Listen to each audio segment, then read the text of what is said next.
وہ باتوں میں مصروف تھے۔ لڑکی کا ساتھی مرد 3 سپاہیوں کے نرغے میں لیٹا ہوا تھا، مگر وہ جاگ رہا تھا۔ اس نے عطاء الہاشم کو دیکھ لیا تھا کہ وہ لڑکی کو جگا کر لے گیا ہے۔ وہ خوش تھا کہ لڑکی عطاء الہاشم کو چکما دے کر قتل کر دے گی یا اسے یہاں سے کہیں دور لے جائے گی۔ وہ لیٹا ہوا لڑکی کی واپسی کا انتظار کرتا رہا۔ بہت دیر بعد اس نے سپاہیوں کو دیکھا، وہ بے ہوش سوئے ہوئے تھے۔ انہیں بے ہوش ہونا ہی تھا کیونکہ اس سوڈانی نے شام کے بعد ان سپاہیوں کے ساتھ گپ شپ شروع کر دی تھی اور انہیں ہنستے کھیلتے حشیش پلا دی تھی۔ اس سے حشیش کی ایک پوٹلی تو برآمد کر لی گئی تھی، لیکن اس نے تھوڑی سی حشیش اپنے چوغے میں کہیں سی رکھی تھی۔ وہاں سے نکال کر اس نے 3 سپاہیوں کو پلا دی۔ وہ چونکہ اس نشے کے عادی نہیں تھے، اس لیے بے ہوشی کی نیند سو گئے۔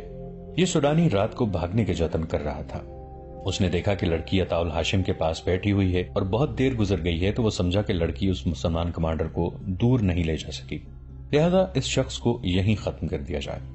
وہ واپس گیا اور سوئے ہوئے سپاہیوں میں سے ایک کی کمان اور ترکش میں 3-4 تیر لے آیا۔ راستے میں چند فٹ اونچی جگہ تھی جس کی اوٹ میں وہ عطاء الہاشم کو نظر نہیں آ سکتا تھا۔ وہ اس لیے بھی نظر نہیں آ سکتا تھا کہ اس طرف عطاء الہاشم کی پیٹھ تھی۔ لڑکی کا منہ ادھر ہی تھا، لیکن وہ اپنے آدمی کو دیکھ نہیں سکتی تھی۔ وہ آدمی تیر اور کمان لے آیا تو لڑکی کو چاندنی میں اس کا سر اور کندھے نظر آئے، پھر اسے کمان نظر آئی۔ عطاء الہاشم اپنی موت سے بے خبر بیٹھا تھا۔ اس کا خنجر نیام میں پڑا ہوا تھا اور نیام قریب ہی رکھی تھی۔ لڑکی نے نیام سے اٹھا کر خنجر نکال لیا۔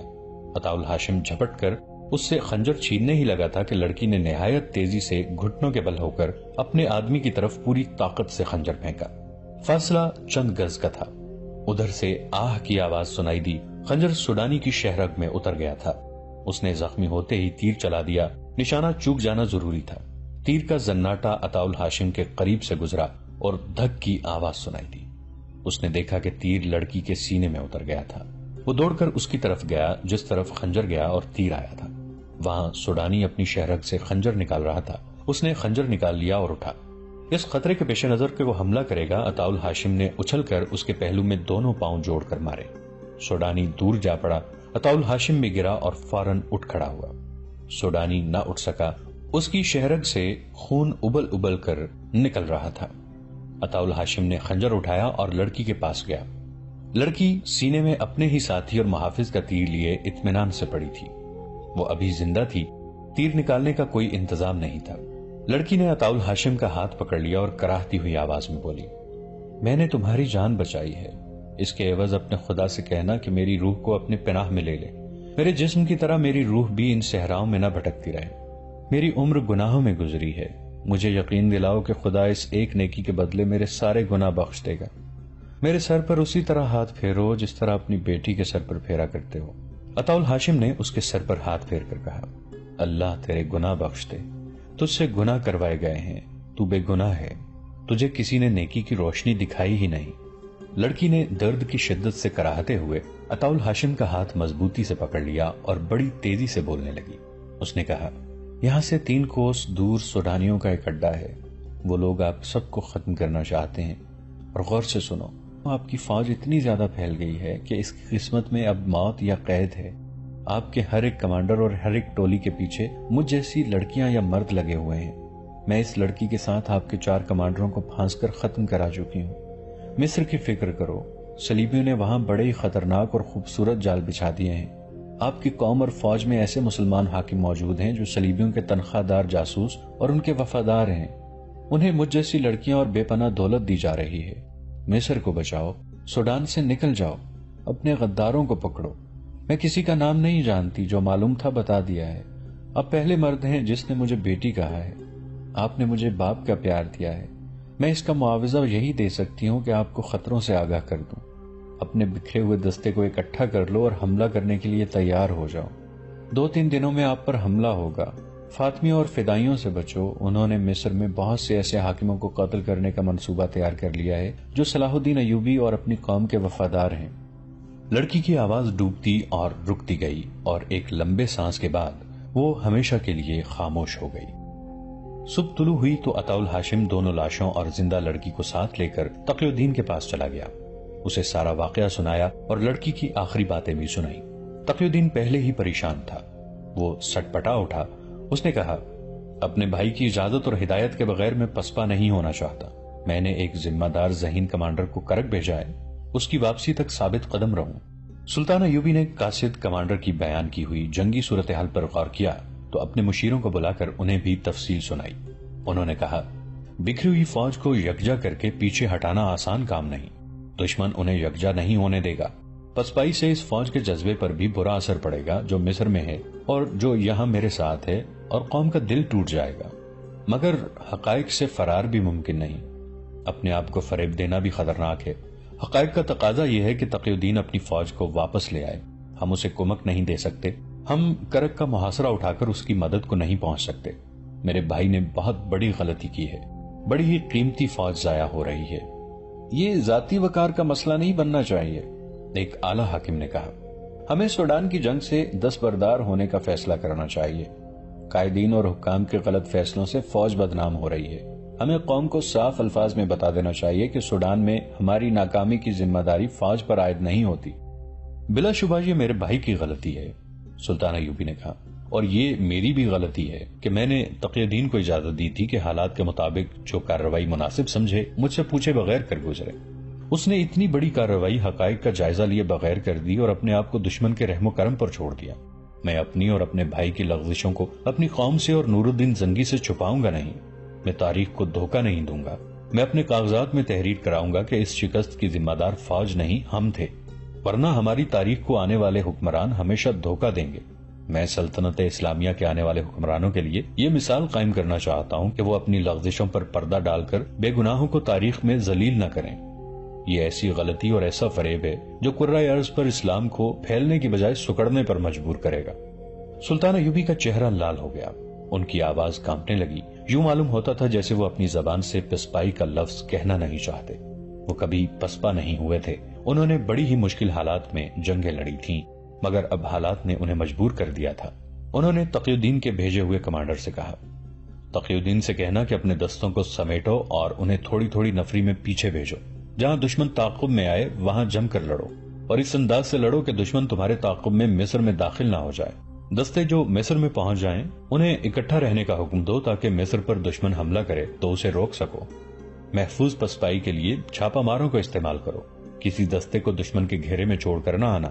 میں پسپائی بڑی مشکل سے برداشت کر رہا ہوں، میں یہ خبر برداشت نہیں کر سکوں گا کہ تمہارے کسی دستے نے ہتھیار ڈال دیے ہیں۔ پسپائی آسان نہیں ہوتی، پیش قدمی کی نسبت محفوظ اور باعزت پسپائی بہت مشکل ہے۔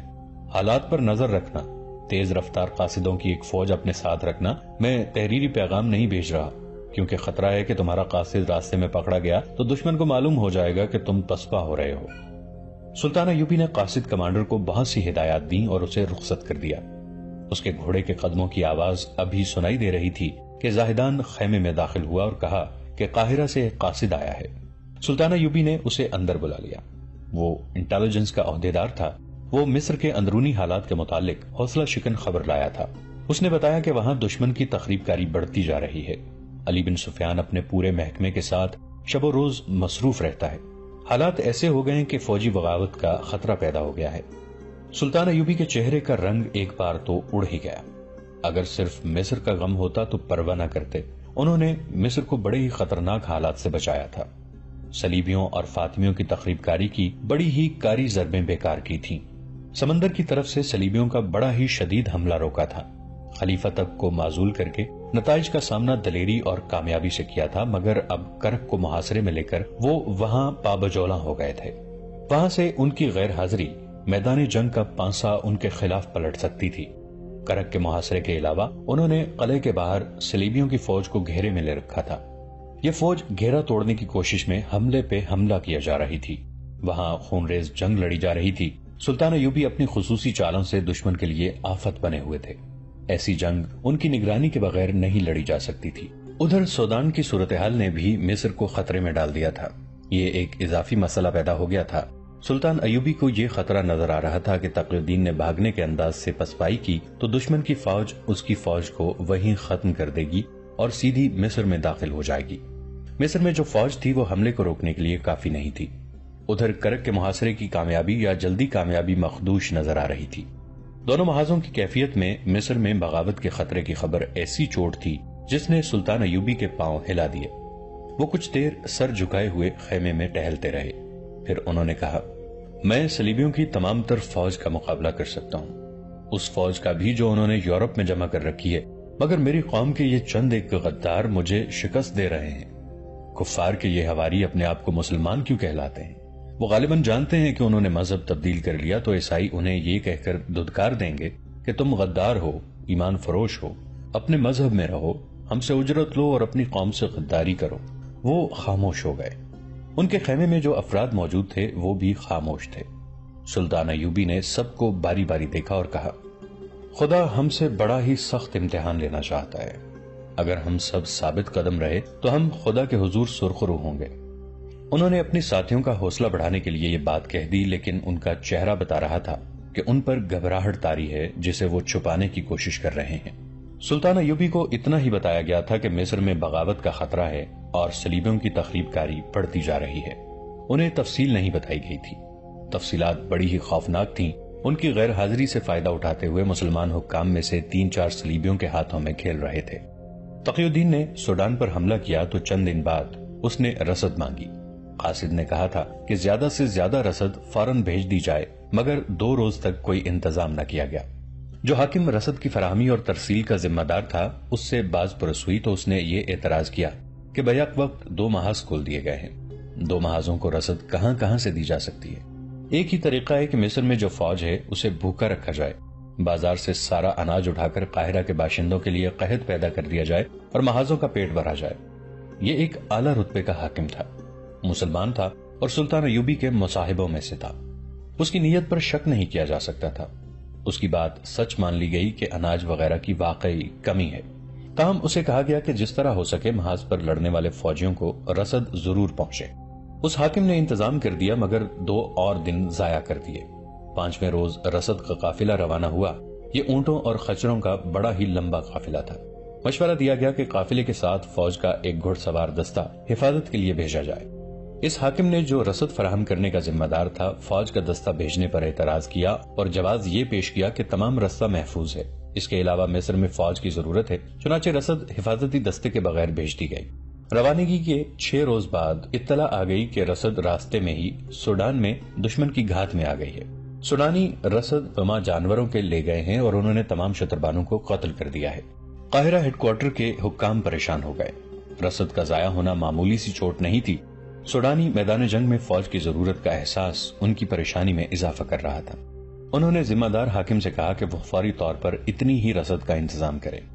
اس نے کہا کہ منڈی میں اناج کی قلت ہو گئی ہے، تاجروں سے کہا جائے کہ اناج مہیا کریں۔ تاجروں سے بات ہوئی تو انہوں نے اپنے گودام کھول کر دکھا دیے۔ سب خالی تھے۔ گوشت کے لیے ایک بھی دمبا، بکرا، بیل، گائے یا کوئی اور جانور نظر نہیں آتا تھا۔ معلوم ہوا کہ مصر میں جو فوج ہے اسے بھی پورا راشن نہیں مل رہا، جس سے فوجوں میں بے اطمینانی پھیل رہی ہے۔ تاجروں نے بتایا کہ دیہات سے مال آ ہی نہیں رہا۔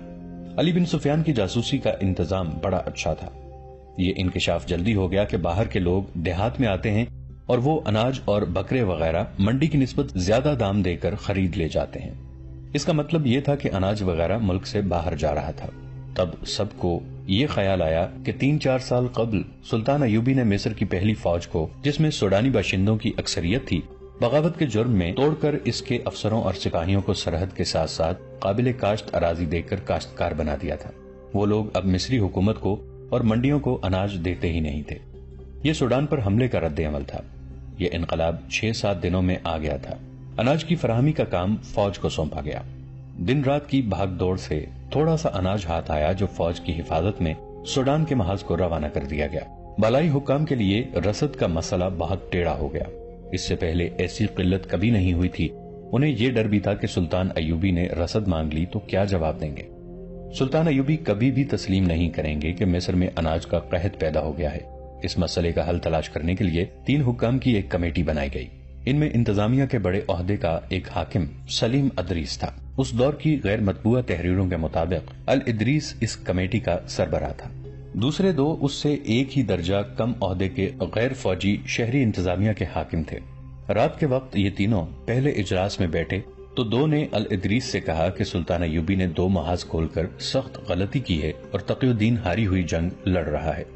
فلسطین مسلمانوں کی سرزمین ہے، الادریس نے کہا۔ وہاں سے صلیبیوں کو نکالنا ضروری ہے۔ وہاں مسلمان کیڑے مکوڑوں کی سی زندگی بسر کر رہے ہیں۔ وہاں مسلمان مستورات کی عزت محفوظ نہیں، مسجدیں استبل بن گئی ہیں۔ یہ سب بہتان ہے، ایک نے کہا۔ کیا آپ نے اپنی آنکھوں سے دیکھا ہے کہ صلیبی مسلمانوں پر ظلم و تشدد کر رہے ہیں؟ میں ایک کھلی حقیقت بیان کر رہا ہوں، سلیم الادریس نے کہا۔ ہم سے حقیقت چھپائی جا رہی ہے، دوسرے نے کہا۔ صلاح الدین ایوبی قابل قدر شخصیت ہیں، لیکن آپس میں سچ بات کرنے سے ہمیں ڈرنا نہیں چاہیے۔ ایوبی کو ملک گیری کی ہوس چین سے بیٹھنے نہیں دے رہی۔ وہ ایوبی خاندان کو شاہی خاندان بنانا چاہتا ہے۔ صلیبیوں کی فوج ایک طوفان ہے، ہم اس کا مقابلہ نہیں کر سکتے۔ اگر صلیبی ہمارے دشمن ہوتے تو وہ فلسطین کے بجائے مصر پر قبضہ کرتے۔ ان کے پاس اتنی زیادہ فوج ہے کہ ہماری چھوٹی سی فوج کو اب تک کچل چکے ہوتے۔ وہ ہمارے نہیں، صلاح الدین ایوبی کے دشمن ہیں۔ آپ کی باتیں میرے لیے ناقابل برداشت ہیں، الادریس نے کہا۔ بہتر ہے کہ ہم جس مقصد کے لیے اکٹھے ہوئے ہیں اس کے متعلق بات کریں۔ یہ باتیں میرے لیے بھی ناقابل برداشت ہیں، ایک نے کہا۔ لیکن ایک آدمی کی خواہشات پر پوری قوم کے مفاد کو قربان نہیں کرنا چاہیے۔ آپ دونوں محاذوں کے لیے رسد کی بات کرنا چاہتے ہیں۔ رسد کی حالت آپ نے دیکھ لی ہے کہ نہیں مل رہی۔ سوڈان کا محاذ ٹوٹ رہا ہے، میں نے یہ سوچا ہے کہ ہم اس محاذ کی رسد روک لیں۔ اس سے فائدہ یہ ہوگا کہ تقی الدین پیچھے ہٹائے گا اور فوج مرنے سے بچ جائے گی۔ یہ بھی ہو سکتا ہے کہ ہم رسد نہ بھیجیں تو تقی الدین مجبوری کے عالم میں گھیرے میں آ جائے، الادریس نے کہا۔ ایسا بھی ہو سکتا ہے کہ ہماری فوج دشمن کے آگے ہتھیار ڈال دے ہتھیار، اس نے کہا۔ ہم شکست کا الزام فوج کے سر تھوپ دیں گے۔ آپ کیا سوچ کر یہ باتیں کر رہے ہیں؟ سلیم الادریس نے پوچھا۔ میری سوچ بڑی صاف ہے، اس نے جواب دیا۔ سلطان ایوبی ہم پر فوجی حکومت ٹھونسنا چاہتا ہے۔ وہ صلیبیوں سے مسلسل محاذ آرائی کر کے قوم کو بتانا چاہتا ہے کہ قوم کی سلامتی کی ضامن صرف فوج ہے اور قوم کی قسمت فوج کے ہاتھ میں ہے۔ اگر ایوبی امن پسند ہوتا تو صلیبیوں اور سوڈانیوں کے ساتھ جنگ نہ کرنے اور صلح جوئی سے رہنے کا معاہدہ کر لیتا۔ الادریس سٹ پٹا اٹھا۔ وہ سلطان ایوبی کے خلاف اور صلیبیوں کی حمایت میں کوئی بات سننا نہیں چاہتا تھا۔ ان میں گرما گرمی ہو گئی۔ کمیٹی کے باقی 2 ممبر اسے بات بھی نہیں کرنے دے رہے تھے۔ اس نے آخر تنگ آ کر کہا، میں اجلاس برخاست کرتا ہوں۔ کل ہی میں آپ کی رائے اور تجاویز قلم بند کر کے محاذ پر امیر مصر کو بھیج دوں گا۔ وہ غصے میں اٹھ کھڑا ہوا۔ ایک ممبر وہاں سے چلا گیا، دوسرا جس کا نام ارسلان تھا الادریس کے ساتھ رہا۔ ارسلان کا شجرہ نسب سوڈانیوں سے ملتا تھا۔ اس نے الادریس سے کہا، آپ شخصیت پرست اور جذباتی مسلمان ہیں۔ میں نے حقیقت بیان کی اور آپ ناراض ہو گئے۔ میں اب آپ کو یہ مشورہ دیتا ہوں کہ میرے خلاف صلاح الدین ایوبی کو کچھ نہ لکھنا، آپ کے لیے اچھا نہیں ہوگا۔ اس کے لہجے میں چیلنج اور دھمکی تھی۔ ادریس نے اس کی طرف سوالیہ نگاہوں سے دیکھا تو ارسلان نے کہا، اگر آپ پسند فرمائیں تو میں آپ کے ساتھ علیحدگی میں بات کروں گا۔ میرے گھر چلیں، ارسلان نے کہا۔ کھانا میرے ساتھ کھائیں، مگر یہ خیال رکھیں کہ یہ ملاقات ایک راز ہوگی۔ الادریس اس کے ساتھ اس کے گھر چلا گیا۔ اندر گیا تو اسے یوں لگا جیسے کسی بادشاہ کے محل میں آ گیا ہو۔ ارسلان اتنی زیادہ اونچی حیثیت کا حاکم نہیں تھا۔ دوسرے کمرے میں بیٹھے ہی تھے کہ ایک خوبصورت لڑکی نہایت خوبصورت سراہی اور چاندی کے 2 پیالے چاندی کے گول تھال میں رکھے ہوئے اندر آئی اور ان کے آگے رکھ دیا۔ ادریس نے بو سے جان لیا کہ یہ شراب ہے۔ اس نے پوچھا، ارسلان تم مسلمان ہو اور شراب پیتے ہو؟ ارسلان مسکرا دیا اور بولا، ایک گھونٹ پی لیں، آپ بھی حقیقت کو سمجھ جائیں گے جو میں آپ کو سمجھانا چاہتا ہوں۔ 2 سوڈانی باشندے اندر آئے۔ ان کے ہاتھوں میں چمکتی ہوئی تشتریوں میں کھانا تھا۔ کھانا لگ چکا تو الادریس حیرت سے ارسلان کو دیکھنے لگا۔ ارسلان نے کہا، حیران نہ ہو محترم الادریس، یہ شان و شوکت آپ کو بھی مل سکتی ہے۔ میں بھی آپ کی طرح پارسا ہوا کرتا تھا، مگر اب اس طرح کی 2 لڑکیاں میرے گھر میں ہیں۔ دمشق اور بغداد کے امیروں اور وزیروں کے گھروں میں جا کر دیکھو، انہوں نے اس طرح کی حسین اور جوان لڑکیوں سے حرم بھر رکھے ہیں۔ وہاں شراب بہتی ہے۔ یہ لڑکیاں، یہ دولت اور یہ شراب صلیبیوں کی کرم نوازیاں ہیں۔ عورت اور شراب نے سلطنت اسلامیہ کی جڑیں کھود دی ہیں۔ آپ صلاح الدین ایوبی کے الفاظ میں باتیں کرتے ہیں، ارسلان نے کہا۔ یہی آپ کی بد نصیبی ہے۔ تم کہنا کیا چاہتے ہو؟ الادریس نے جھنجھلا کر پوچھا۔ مجھے شک ہے کہ تم صلیبیوں کے جال میں آ گئے ہو۔ میں فوج کا غلام نہیں بننا چاہتا، ارسلان نے کہا۔ میں فوج کو غلام بنانا چاہتا ہوں۔ اس کا واحد طریقہ یہ ہے کہ سوڈان میں تقی الدین کو رسد اور کمک نہ دی جائے، اسے دھوکہ دیا جائے کہ کمک آ رہی ہے، اسے جھوٹی امیدوں پر ٹرخاتے رہو، حتیٰ کہ وہ ہتھیار ڈالنے پر مجبور ہو جائے۔ ظاہر ہے سوڈانی اسے قتل کر دیں گے اور اس کی فوج ہمیشہ کے لیے ادھر ہی ختم ہو جائے گی۔ ہم فوج کو شکست کا ذمہ دار ٹھہرا کر اسے قوم کی نظروں میں ذلیل کروا دیں گے، پھر قوم صلاح الدین ایوبی کی فوج سے بھی متنفر ہو جائے گی۔ آپ میری بات سمجھنے کی کوشش نہیں کر رہے۔ آپ کو کوئی نقصان نہیں ہوگا، اس کا آپ کو اتنا اور ایسا معاوضہ ملے گا جس کا آپ تصور بھی نہیں کر سکتے۔ دوستو، آج کے لیے اتنا ہی۔ اسی کہانی کی اگلی قسط کے ساتھ بہت جلد حاضر ہوں گے۔ نیچے کامنٹ سیکشن میں اپنی رائے کا اظہار ضرور کیجیے گا۔ ہمارے اس چینل کو سبسکرائب کر کے نیچے موجود بیل آئیکن کو بھی ضرور کلک کیجیے گا۔